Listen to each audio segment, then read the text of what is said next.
So today we'll start our working environment. We're going to build a simple bookmarking application. I've done this in the past with other courses, but it's so simple and yet so functional that I've decided to do it again. We're going to build an API first, then a CLI app, and finally a Sinatra application that consumes the API. First and foremost, we'll need to set up an initial file system. I've mentioned that we're going to build 3 separate projects. And for a team, it's necessary to have the necessary configurations to have it all up and running with little time and effort. So first things first, let's jump to our projects directory. I'm going to change to my projects folder, and I have a separate category for Ruby projects. Inside, I'm going to create one new folder. I'm going to use the mkdir command to create that folder. I'm going to name it Dainty. Dainty is a synonym for delicious. See where I'm getting at? Well, let's just call it that and enter that folder. The first thing that we might want to do is to create a new Git repository. But before we do any of that, I'm just going to create 3 different folders. One for the API, so mkdir API, then another one for the CLI app, so I'm just going to call it CLI, and the other directory that I'm going to create is for the Sinatra project.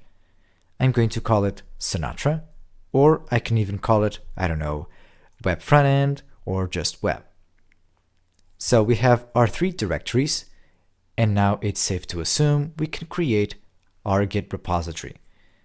I'm going to type in git init and pass in a dot that matches the current directory.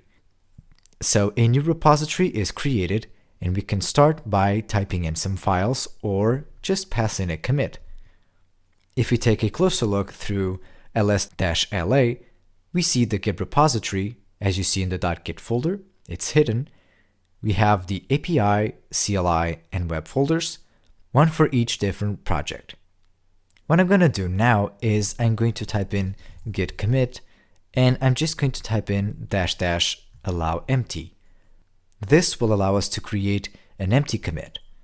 We pass in a message. I'm just going to call it initialize repository for entire project. The reason I'm doing this, I'm just going to save and create that commit, is because we want to have information regarding the whole project. General documentation on the project, a standard README, for example, if you want to, and many different resources we might want to allocate into the repository. So this is one thing. If we type in git log and pass in -- stat, this is a standard log command for Git. It will tell us how many files were affected into each different commit. This is a different format than what you're used to perhaps, because it's not the standard formatter. I have a custom setting that allows me to view a list of all the commits with this format: the revision number, the possible branches, the message for the commit, the time it was committed, and then the information on the author and his email. You can check that we don't have any files affected. Otherwise, it would have appeared something down below here. So let's move on to what we should do next. Thinking on the long run, I believe it should be useful to provide some sort of documentation, an introductory note for what we're thinking right now. So what I'm going to do is open Vim and type in a simple README. So readme.markdown should be a good name. A convention for text files, the ones that should be read by people, should have the file name in uppercase, every single letter in uppercase. We're going to use the Markdown extension so we can type in Markdown. I'll just start typing some text. I want to provide enough information for whoever's downloading the project to work on, he knows what to do. So I'm simply going to say that, for example, Dainty is a bookmarking application that shows how to do Ruby right. I think that's okay. Whoever reads this page knows that we're trying to build this application to learn a little bit more on Ruby and on code techniques. We are doing this to improve ourselves. We can explain how the project works, how it is structured, so we can pass in a second header called project structure. And then we provide some details on the actual project structure. So we can say something like, we have 3 different projects, and we pass in a list. an API, so an API. We can say that it's built on Rails 4 API, so the user knows what he's going to get.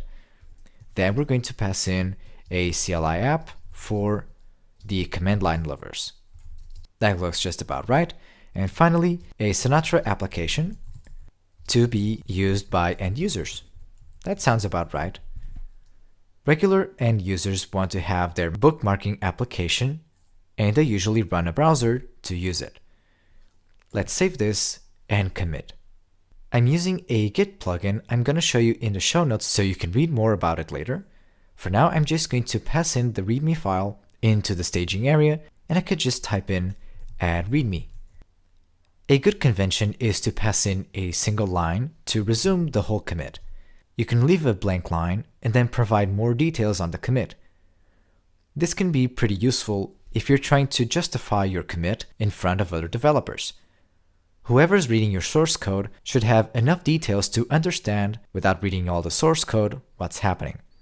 So I'm just going to type in, I wanted to provide enough details on the project.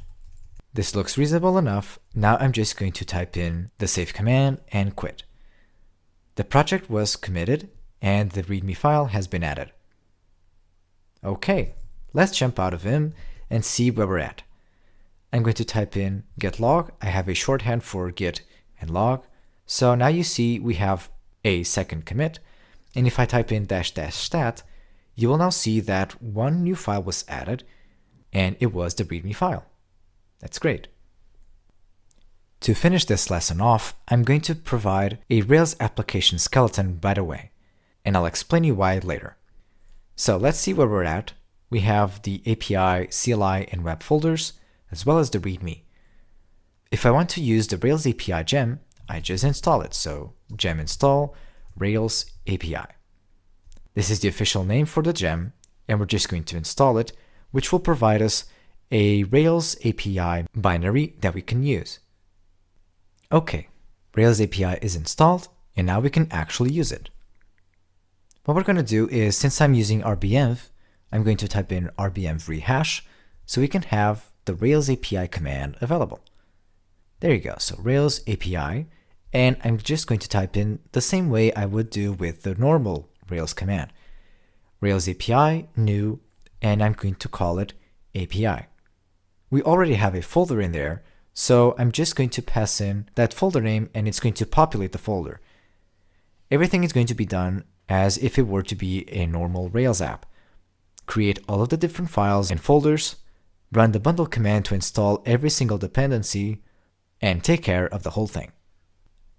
Okay, so everything is complete.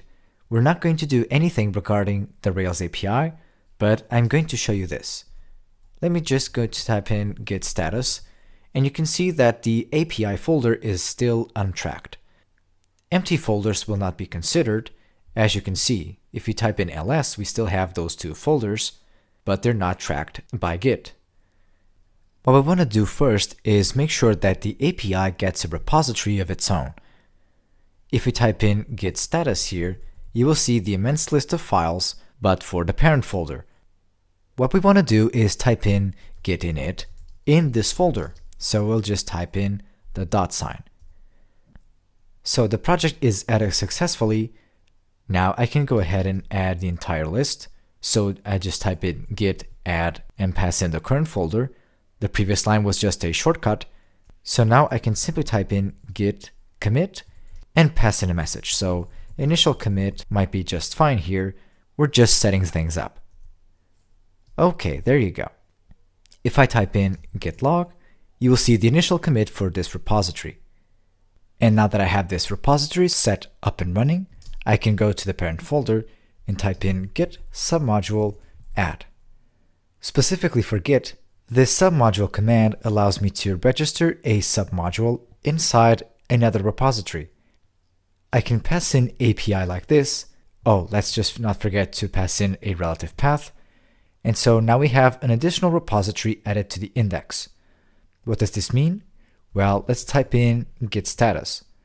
We have a .git modules file, it is new, and also we have an API file. Not exactly a folder, but it is a ghost file that is provided by Git which allows you to specify that the API folder is now a nested repository inside this one. If I type in git commit, I get a new commit message that I can type.